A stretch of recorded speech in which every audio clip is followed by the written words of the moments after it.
ಪ್ರಭು ಯೇಸುವಿನಲ್ಲಿ ಅನುಗ್ರಹಿತರಾದ ಪ್ರಿಯರೇ, ಬಹಳ ಪ್ರಾರ್ಥನೆಯಿಂದ ನಿರೀಕ್ಷೆಯಿಂದ ಆಗಿರೋಣ. ಒಂದೊಂದು ದಿನ ಆಲಿಸುವ ಶುಶ್ರೂಷೆ ಒಂದೊಂದು ವ್ಯಕ್ತಿಗಳಿಗೂ ಕುಟುಂಬಗಳಿಗೂ ಅನುಗ್ರಹವಾಗಿ ಮಾರ್ಪಡಲಿ. ಖಡ್ಗದ ತರ ಅವರ ಜೀವನದಲ್ಲಿ ಕಾರ್ಯ ಮಾಡಬೇಕು. ಆಗ ಹಾಗಿದೆ ಸೌಖ್ಯವೂ ಬಿಡುಗಡೆಯೂ ನಡೆಯುವುದು. ಈ ದಿನ ನಿಮ್ಮನ್ನು ಸಂತೋಷದಿಂದ ಸ್ವೀಕರಿಸುತ್ತೇನೆ. ಈ ಆಲಯದಲ್ಲಿ ನಡೆಯುವ ಎಲ್ಲಾ ಪ್ರಾರ್ಥನೆಯಲ್ಲಿ ನೀವೊಬ್ಬೊಬ್ಬರು ಇದ್ದೀರಾ. ನಿಮ್ಮೆಲ್ಲರ ನಿಯೋಗಕ್ಕಾಗಿ ಪ್ರಾರ್ಥಿಸುತ್ತೇನೆ. ದೇವರು ಎಲ್ಲರನ್ನು ಸಮೃದ್ಧಿಯಾಗಿ ಅನುಗ್ರಹಿಸಲಿ ಎಂದು ಪ್ರಾರ್ಥಿಸಿ ದೇವರ ವಾಕ್ಯವನ್ನು ಆಲಿಸೋಣ. ಆದಿಕಾಂಡ 41ನೇ ಅಧ್ಯಾಯ 14ನೇ ವಾಕ್ಯ. ಇದನ್ನು ಓದುವಾಗ ಅದರ ಹಿಂದೆ ಕಾರ್ಯ ಮಾಡಿದ ಒಂದು ದೇವರ ಪದ್ಧತಿ ಇದೆ. ಅದನ್ನು ಮನಸ್ಸಿನಲ್ಲಿ ಕಂಡು ಪ್ರಾರ್ಥಿಸುವ, ವಾಕ್ಯವನ್ನು ಆಲಿಸುವ. ಇದನ್ನು ಕೇಳಿದ ಫರೋಹನು ಜೋಸೆಫನನ್ನು ಕರೆತರುವಂತೆ ಆಳುಗಳನ್ನು ಕಳಿಸಿದ. ಅವರು ಬಂದು ಅವನನ್ನು ಸೆರೆಯಿಂದ ತ್ವರೆಯಾಗಿ ಬಿಡುಗಡೆ ಮಾಡಿದರು. ಜೋಸೆಫನು ಕ್ಷೌರ ಮಾಡಿಕೊಂಡು ಬಟ್ಟೆ ಬದಲಾಯಿಸಿಕೊಂಡು ಫರೋಹನ ಸನ್ನಿಧಿಯಲ್ಲಿ ಹಾಜರಾದ. ಪ್ರಿಯರೇ, ಜೋಸೆಫನು ಜೈಲಿನಲ್ಲಿದ್ದನು. ಫರೋಹನು ರಾಜನು. ಜೈಲಿನಲ್ಲಿ ಇದ್ದವನನ್ನು ಫರೋಹನು ಆಳುಗಳನ್ನು ಕಳಿಸಿದನು. ಪ್ರಿಯರೇ, ಜೋಸೆಫನನ್ನು ಅರಮನೆಗೆ ತಲುಪಿಸಲು ಅಲ್ಲಿ ಕಾರ್ಯ ಮಾಡಿದ ದೇವರ ಪದ್ಧತಿಯಾಗಿದೆ.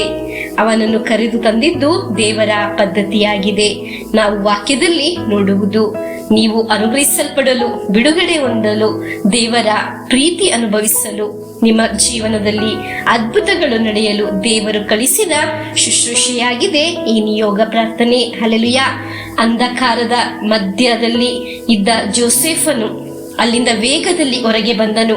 ಪ್ರಿಯರೇ, ಒಂದೊಂದು ದಿನವೂ ವಾಕ್ಯವನ್ನು ಆಲಿಸುವವರೇ, ನೀವು ಇಂದು ಆಗಿರುವ ಸಮಸ್ಯೆಗಳಿಂದ, ಅಂಧಕಾರದಿಂದ, ರೋಗಗಳಿಂದ, ಸಂಪತ್ತಿನ ಸಮಸ್ಯೆಯಿಂದ, ಒಂಟಿತನದಿಂದ, ನಿರಾಸೆಯಿಂದ, 4 ದಿಕ್ಕಿನಿಂದ ಅನುಭವಿಸುವ ಸಂಕಟದಿಂದ, ಕತ್ತಲೆಯ ಪೈಚಾಚಿಕ ಶಕ್ತಿಯಿಂದ ಹೊರತರಲು ದೇವರು ನಿಮಗಾಗಿ ಕಳಿಸಿದ ಶುಶ್ರೂಷೆಯಾಗಿದೆ ಈ ನಿಯೋಗ ಪ್ರಾರ್ಥನೆ ಶುಶ್ರೂಷೆ.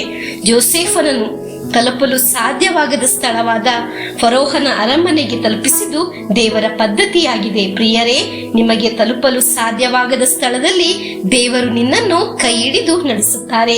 ದೇವರಲ್ಲಿ ಆಶ್ರಯಿಸುವಾಗ ದೇವರು ನಿಮಗೆ ಅದನ್ನು ಸಾಧಿಸಿಕೊಡುತ್ತಾರೆ. ಅದಕ್ಕಾಗಿ ಆಗಿದೆ ದೇವರು ಈ ಶುಶ್ರೂಷೆಯನ್ನು ನಮಗೆ ತಲುಪಿಸಿದ್ದು. ಆಮೇನ್, ಹಲ್ಲೆಲೂಯಾ. ನೀವು ಈ ವಾಕ್ಯವನ್ನು ಬೇರೆಯವರಿಗೆ ಕಳಿಸಿಕೊಡುವಾಗ ನೀವು ದೇವರು ನಿಮ್ಮನ್ನು ಅನುಗ್ರಹಿಸುತ್ತಾರೆ. ನೀವು ದೇವರನ್ನು ಮಹಿಮೆ ಪಡಿಸುವುದು. ನಿಮ್ಮ ಕೈಯಿಂದ ಬೇರೆಯವರಿಗೆ ವಾಕ್ಯವನ್ನು ಕಳಿಸಿಕೊಡುವಾಗ ಅಲ್ಲಿ ಅಂಧಕಾರ ತೊಲಗಿ ಬೆಳಕು ಬರುವ ಅನುಭವ ಉಂಟಾಗುತ್ತದೆ. ಹಲ್ಲೆಲೂಯಾ. ಪ್ರಿಯರೇ, ನಿಮಗೆ ತಲುಪುವ ಸಾಧ್ಯವಾಗದ ಸ್ಥಳಕ್ಕೆ ನನ್ನ ತಲುಪಿಸುವ ದೇವರಿದ್ದಾರೆ. ಆಮೇನ್. ಆ ದೇವರು ನಮ್ಮನ್ನು ಅಲ್ಲಿ ತಲುಪಿಸುತ್ತಾರೆ. ನಮಗೆ ವಿಶ್ವಾಸದಿಂದ 33 ಬಾರಿ ನಿಯೋಗ ಪ್ರಾರ್ಥನೆ ಹೇಳಿ ಇಂದು ಆಲಿಸಿದ ವಾಕ್ಯದೊಂದಿಗೆ ಸಮರ್ಪಿಸಿ ಪ್ರಭುವಿನ ಆಶೀರ್ವಾದವನ್ನು ಸ್ವೀಕರಿಸೋಣ. ದೇವರು ನಮ್ಮನ್ನು ಇಂದು ಅನುಭವಿಸುವ ಅಂಧಕಾರದಿಂದ ಹೊರತರುತ್ತಾರೆ. ಆಮೇನ್. ನಮ್ಮ ಪ್ರಭು ಯೇಸುಕ್ರಿಸ್ತರ ವರಪ್ರಸಾದವು, ದೇವರ ಪ್ರೀತಿಯು, ಪವಿತ್ರಾತ್ಮರ ಅನ್ಯೋನ್ಯತೆಯು ನಮ್ಮೊಡನೆ ಇರಲಿ. ರೋಗಗಳಿಂದ, ಅಪಘಾತದಿಂದ, ದುರ್ಮರಣದಿಂದ, ಅಗಾಲಿದ ಮರಣದಿಂದ, ಅಸೂಯೆಯಿಂದ, ಮೋಸೆ ವಂದನೆ ಇರಿಂದೆಲ್ಲ ದೇವರು ನಮ್ಮನ್ನು ಸಂರಕ್ಷಿಸಲಿ. ಹಾಲೆಲೂಯಾ. ಆಮೇನ್.